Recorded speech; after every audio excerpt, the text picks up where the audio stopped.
The smell of chicken broth simmering in the kitchen was enough to send Gon's tail in full-blown spiral.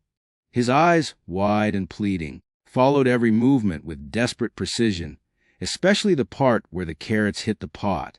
It had been 6 months since Gon, a wiry little rescue mutt with one floppy ear and a permanently tilted head, came into Ellie's life. He wasn't just any dog. He had a stomach like glass, nerves like violin strings, and eyes that made even strangers pull over on the sidewalk just to say hello. From the day she brought him home, Ellie swore she'd do better than the generic bags of kibble he'd been eating at the shelter. Gon didn't deserve just okay. He deserved magic, but magic took trial and error. There had been the sweet potato debacle, the salmon incident, a horrifying night with a lentil stew that neither of them would ever speak of again. Ellie was committed, and Gon was enduring. Everything changed the day she met Dr. Keen at the local co-op. He was a vet with an apron over his scrubs, squeezing organic blueberries into a canvas bag. Ellie, exhausted and embarrassed at a failed turkey quinoa experiment that left her floors looking like a crime scene, blurted out, "How do I make food that won't kill my dog or me?"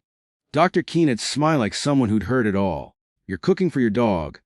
"Trying to," she sighed. "He hates me a little less when it's homemade, but my Google searches are starting to worry my therapist." He chuckled. "Come by the clinic. We've actually developed a few simple, balanced recipes. Vet-approved. Minimal drama." That was the beginning of everything. Ellie didn't just get recipes, she got confidence. Real, evidence-backed, nutritionally sound food plans, designed by actual veterinarians, not just a Pinterest board in a trench coat. Now her Sunday ritual was sacred, a batch of chicken and rice with spinach, peas, turmeric, and fish oil, ground beef with pumpkin puree, bone meal, and a splash of olive oil, lentils reintroduced, carefully this time, with shredded carrots and beef liver, cooked low and slow. Each recipe was approved, measured and tailored to Gon's needs, balanced calcium to phosphorus ratio, digestible fiber, no added salt, no garlic, no onions. The first time Gon licked his bowl clean and looked up like he'd seen the face of God, Ellie actually cried. Her TikTok account, originally a sad graveyard of plant care fails and unboxing videos, suddenly had purpose. She posted a 45-second video of her latest recipe with a voiceover from Gar's perspective, full of sass and sighed. Mom said we're having beef again. I pretended to be upset. I am not. I will eat like the king I am." It blew up. The next morning, her phone looked like it had been stung by bees. Notifications stacked on top of each other like a nervous breakdown. Pet parents from all over were begging for recipes, vet links, substitutions, even grocery lists. Ellie leaned into it, but with care. Every video ended with, "Check with your vet before changing your dog's diet." She wasn't an expert, she was a translator, a storyteller in the kitchen. And Gon, with his expressive face and perfect comedic timing, was the star. One video showed her batch, cooking turkey oat muffins while Gon dramatically threef on the floor in hunger protest.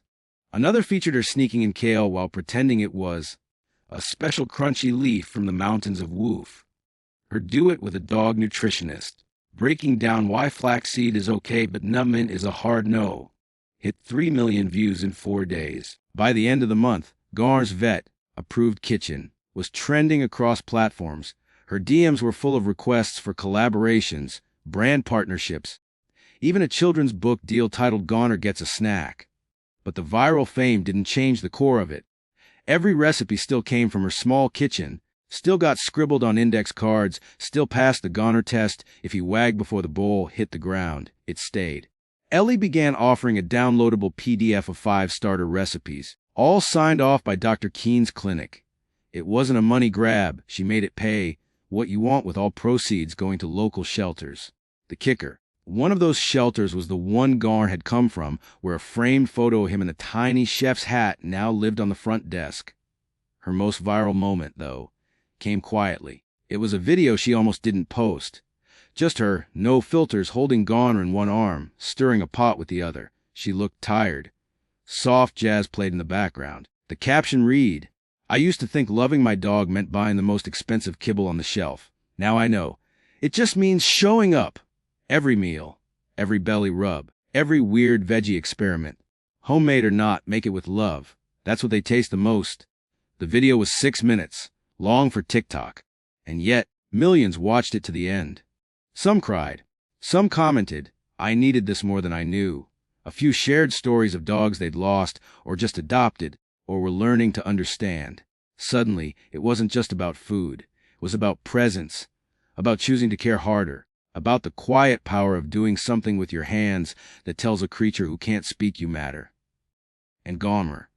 He was still the same dramatic, slightly neurotic mutt with an Oscar-worthy sigh. But now, every night, as Ellie slid his perfectly portioned dinner onto the mat, he'd sit, stare at her, and pause. Like he knew, like he always knew.